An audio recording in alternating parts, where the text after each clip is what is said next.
Bharatiya Janata party पैसे से सत्ता और सत्ता से पैसे इकट्ठे करती रहते हैं और ऐसा सुनने में आया है कि भारतीय जनता पार्टी के कोई भी बड़े नेता चुनाव लड़ने के लिए तैयार नहीं है, कि हम बार बार चुनाव लड़के चुनाव हारना नहीं चाहते हैं। इसलिए आम आदमी पार्टी के खिलाफ भारतीय जनता पार्टी का कोई भी नेता आज चुनाव लड़ने को तैयार नहीं।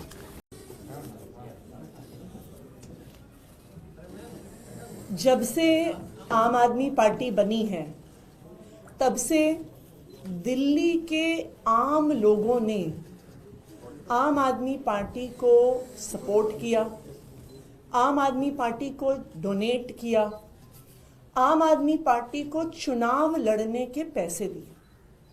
मुझे याद है जब 2013 में हम पहला चुनाव लड़े थे तो दिल्ली में जब हम घर घर जाते थे, कोई हमें 10 रुपए देता था, 50 रुपए देता था, 100 रुपए देता था, 500 रुपए देता था, और लोगों के इस छोटे छोटे डोनेशन से आम आदमी पार्टी ने चुनाव लड़ा और आम आदमी पार्टी ने चुनाव जीता।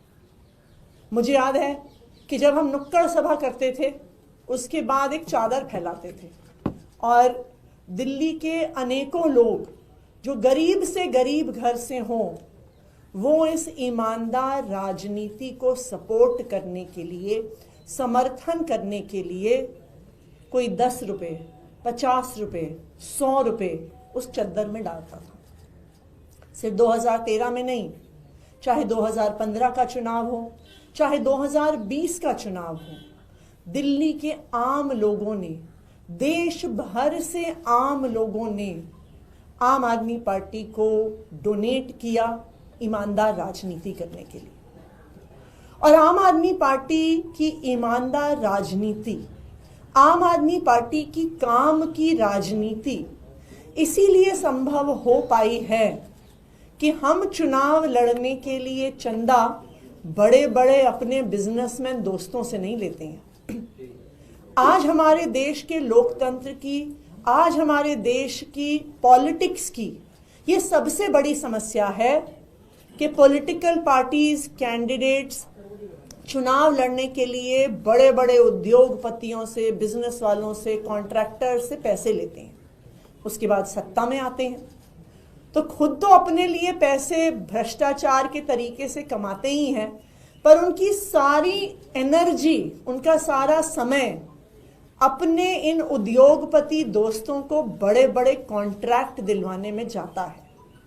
तो जिस पैसे से पार्टियों ने चुनाव लड़ा, जिन बिजनेसमैन से, उद्योगपतियों से पैसा लिया, फिर उनकी सरकारें उनके लिए काम करती हैं। आम आदमी पार्टी की सरकार, दिल्ली सरकार, अरविंद केजरीवाल जी की सरकार आम लोगों के लिए काम करती है क्योंकि आम लोग हमें चुनाव लड़वाते हैं।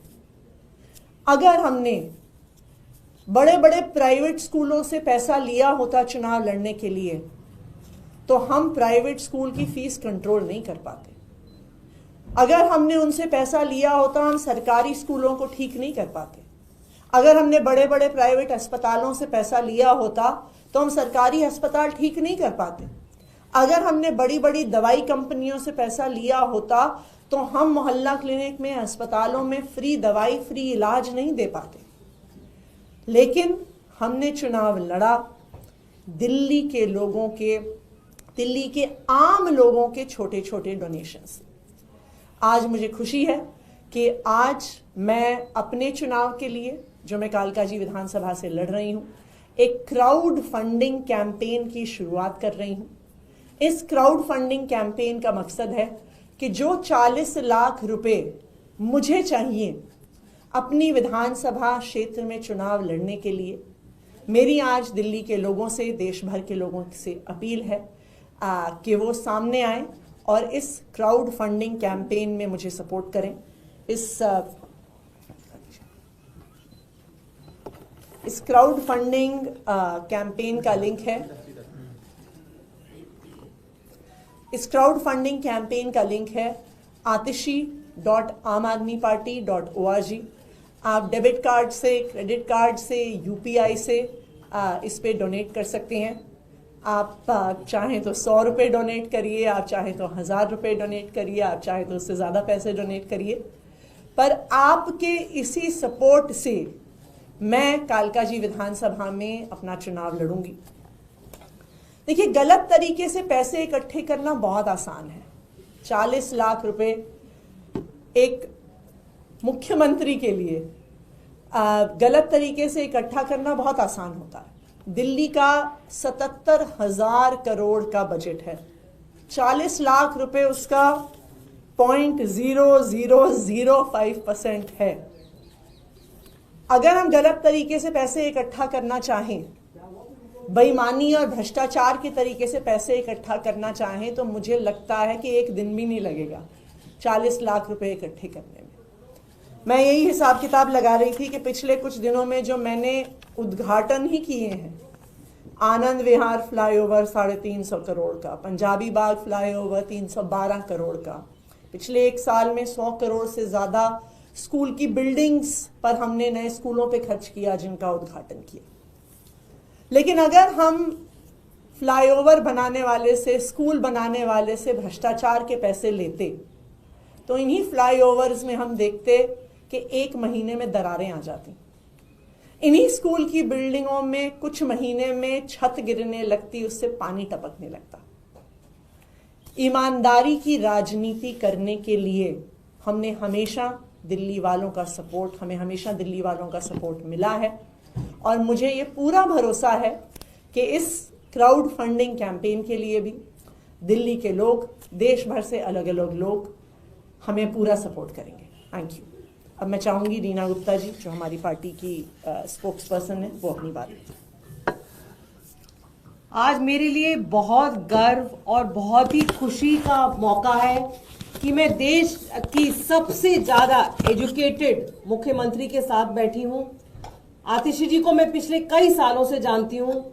वो सही मायने में दिल्ली की बेटी हैं। दिल्ली में पली बढ़ी, दिल्ली में स्कूलिंग करी, सेंट स्टीफेंस कॉलेज में पढ़ी, उसके बाद विदेश ऑक्सफोर्ड में पढ़ने गई। वो चाहती तो वहाँ उसमें ऑक्सफोर्ड में पढ़ने के बाद कहीं भी बढ़िया से बढ़िया नौकरी कर सकती थी, हजारों करोड़ों कमा सकती थी, लेकिन उनका दिल हमेशा भारत के लिए और भारत को आगे बढ़ाने के लिए, वही उनके दिल में जज्बा रहा। वो देश में वापस आई और पिछले 2 दशक से लगातार उनकी यही मुहिम रही है कि कैसे हम देश को आगे बढ़ा सकते हैं। मुझे लगता है देश के इतिहास में पहली बार ऐसा हो रहा होगा कि कोई सिटिंग चीफ मिनिस्टर 40 लाख का चंदा इकट्ठा करने के लिए क्राउड फंडिंग कैंपेन लॉन्च कर रहा हो। हम में से कोई भूला नहीं है कि पिछले कुछ दिनों पहले देश के ही एक स्टेट में 40% की सरकार चल रही थी, जहां कोई भी ठेका देने से पहले 40% सरकार को देने पड़ते थे। तो देश को आतिशी जी जैसे और लीडर्स की जरूरत है। यही लीडर्स हमारे देश को आगे बढ़ा सकते हैं। एंड आई कैन ट्रूली से, because I have worked very closely with her, that she is a very compassionate, hard working leader. एक और लीडर के बारे में बोला जाता है कि वो 18 घंटे काम करते हैं, लेकिन मैं फर्स्ट हैंड एक्सपीरियंस बता सकती हूँ कि आतिशी जी 18 घंटे से ज्यादा काम करती हैं, और काम करने का जज्बा ये है कि कैसे हम देश को आगे बढ़ा सकें। तो यही अपील है सब लोगों से कि इस समय देश को educated, honest, hard working leaders की जरूरत है, and Atishi ji is a prime example of a dedicated and honest leader. Please come forward and support her campaign. Thank you. इसको लेके खड़े।